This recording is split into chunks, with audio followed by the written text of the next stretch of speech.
আসসালামু আলাইকুম সবাইকে। আশা করি সবাই ভালো আছেন, সুস্থ আছেন। আজকে খুবই গুরুত্বপূর্ণ একটা বিষয় আলোচনা করব, যেটা ইতিমধ্যে আপনারা ভিডিওর থাম্বনেল বক্সে দেখতে পেয়েছেন।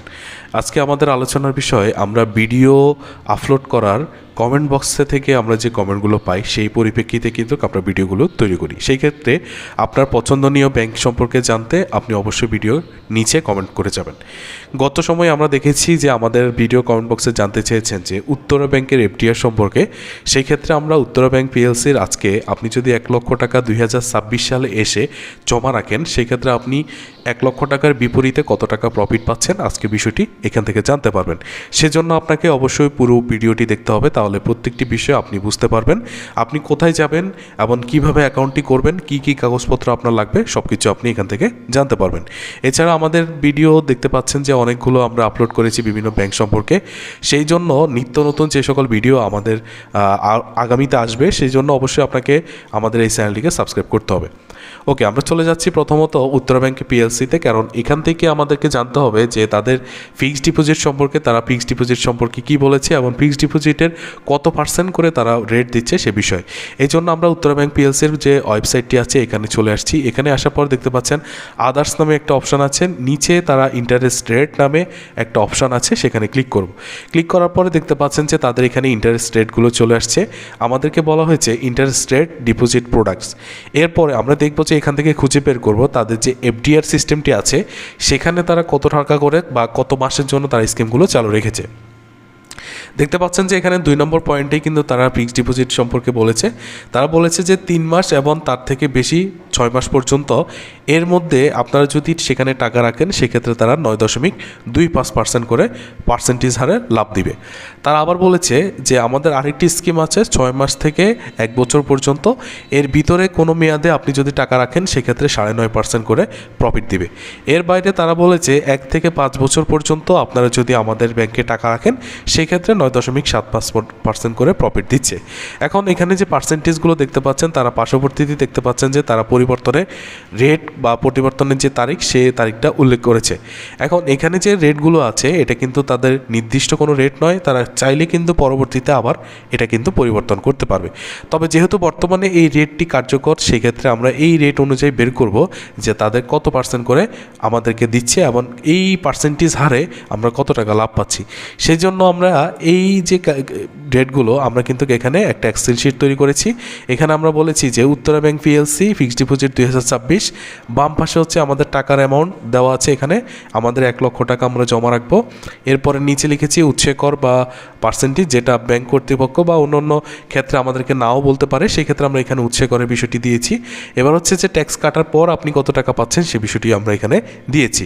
এবার হচ্ছে ক্যালকুলেশন করে দেখব যে 3 মাসের জন্য, 6 মাসের জন্য, 12 মাস মানে 1 বছরের জন্য আপনি যদি রাখেন সেক্ষেত্রে এখানে প্রফিটগুলো কত টাকা বের হয়। সেজন্য আমরা চলে যাচ্ছি গুগল ক্যালকুলেটারে। আপনি চাইলে আপনার যে মোবাইল ডিভাইসটি আছে বা অন্য যে ক্যালকুলেটার আছে সেটা ব্যবহার করে আপনি কিন্তু বের করতে পারবেন। প্রথমত আমাদের অ্যামাউন্ট বলেছে যে 1 লক্ষ টাকা, আমরা এখানে 1 লক্ষ টাকা ফিগারটি লিখেছি, দেখতে পাচ্ছেন। এরপর হচ্ছে আমরা গুণ দিব, গুণ দেওয়ার পরে আমাদেরকে বলেছে যে 9.25% করে প্রফিট দিবে 3 মাসের জন্য।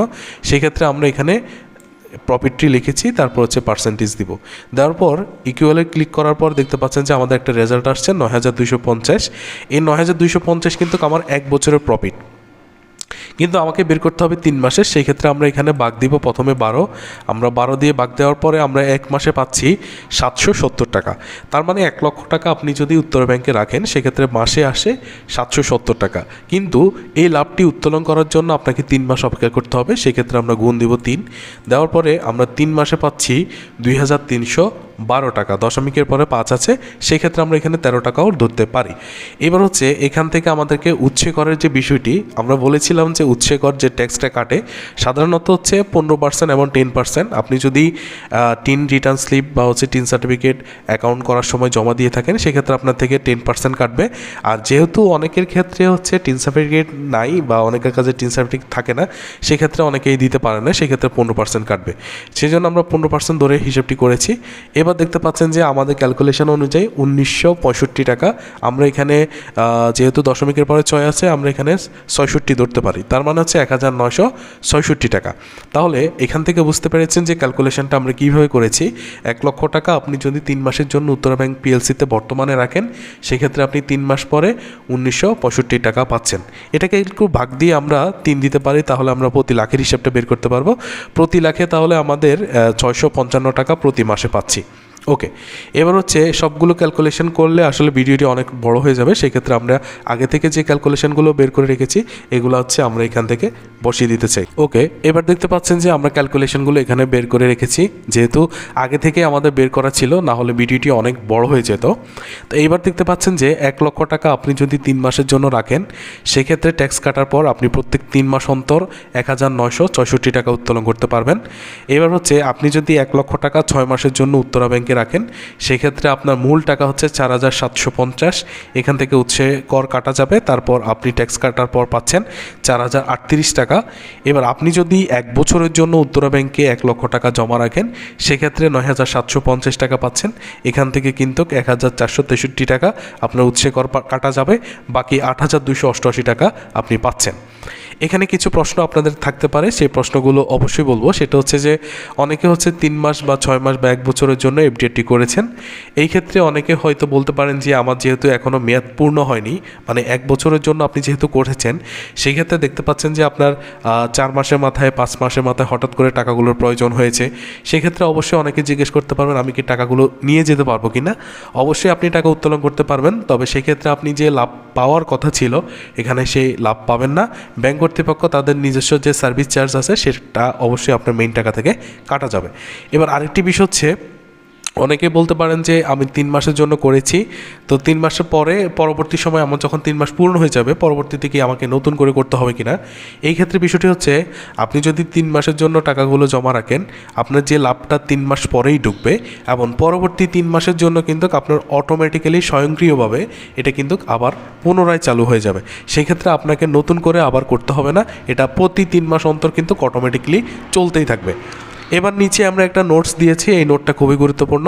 এখানে বলা হয়েছে মুনাফার রেট পরিবর্তন হলে আপনার যে লাভের পরিমাণ সেটা পরিবর্তন হবে, এবং ব্যাংকগুলোর রেট সবসময় এক থাকে না, তাই নতুন আপডেটের বিষয়ে বিস্তারিত আপনাকে জেনে নিতে হবে। এখানে রেটগুলো বলতে হচ্ছে এখানে যে পার্সেন্টেজগুলো আমরা বসিয়েছিলাম, এই পার্সেন্টেজগুলো কিন্তু কোনোভাবেই আপনার সবসময় এক থাকবে না। হয়তোবা আপনারা বর্তমানে যারা ভিডিওটি দেখছেন 1 বছর পর বা 2 বছর পরে যখন ভিডিওটি দেখবেন, অনেকে হয়তোবা প্রশ্ন করতে পারেন তখন যে এই রেটগুলোর সাথে বর্তমান যে উত্তরা ব্যাংক পিএলসির রেট আছে সেটা কিন্তু মিলবে না।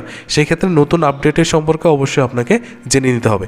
এবার হচ্ছে এই অ্যাকাউন্টটি করতে হলে আপনাকে কোথায় যেতে হবে। এই অ্যাকাউন্টটি করতে হলে অবশ্যই আপনার নিকটস্থ যে উত্তরা ব্যাংকের পিএলসি আছে সেখানে গিয়ে অবশ্যই ব্যাংক কর্তৃপক্ষের সাথে আলোচনা করবেন, তারা বিস্তারিত সব কিছু আপনাকে বুঝিয়ে দেবে। এখন কি কি কাগজপত্র নিতে হবে, এখানে যে কাগজপত্রগুলো দেখতে পাচ্ছেন যে অ্যাকাউন্ট খোলার যে কাগজপত্রগুলো আছে, সেই কাগজপত্রগুলো আমরা যদি দেখি, এখানে বলা হয়েছে যে গ্রাহক যার নামে অ্যাকাউন্ট খোলা হবে তার ভোটার আইডি কার্ড যদি থাকে বা ন্যাশনাল আইডি কার্ড যেটাই বলেন সেটা যদি থাকে, পাসপোর্ট, ড্রাইভিং লাইসেন্স অথবা জন্ম নিবন্ধন, 4টি ডকুমেন্টসের যে কোনো একটা আপনাকে অবশ্যই নিতে হবে। গ্রাহকের 2 কপি পাসপোর্ট সাইজের ছবি অবশ্যই নিতে হবে। গ্রাহক যাকে নমিনি দিবে, নমিনির voter ID card, passport, driving licence, জন্ম নিবন্ধন, এই 4টি ডকুমেন্টসের যে কোনো একটা যদি নমিনি থাকে তাকে নমিনি দেওয়া যাবে। নমিনির পাসপোর্ট সাইজের 1 কপি ছবি অবশ্যই আপনাকে নিয়ে যেতে হবে। আশা করি এই বিষয়টি আপনারা বুঝতে পেরেছেন। আর যদি কোনো প্রশ্ন থাকে অবশ্যই কমেন্ট বক্সে আপনারা কমেন্ট করে জানাবেন, আমরা চেষ্টা করব যে কমেন্টের উত্তর দেওয়ার জন্য। সবাইকে ধন্যবাদ জানিয়ে আজকের মতো বিদায় নিচ্ছি, দেখা হচ্ছে পরবর্তী কোনো ভিডিওতে। সে পর্যন্ত সবাই ভালো থাকবেন, সুস্থ থাকবেন। আসসালামু আলাইকুম ওয়া রাহমাতুল্লাহ।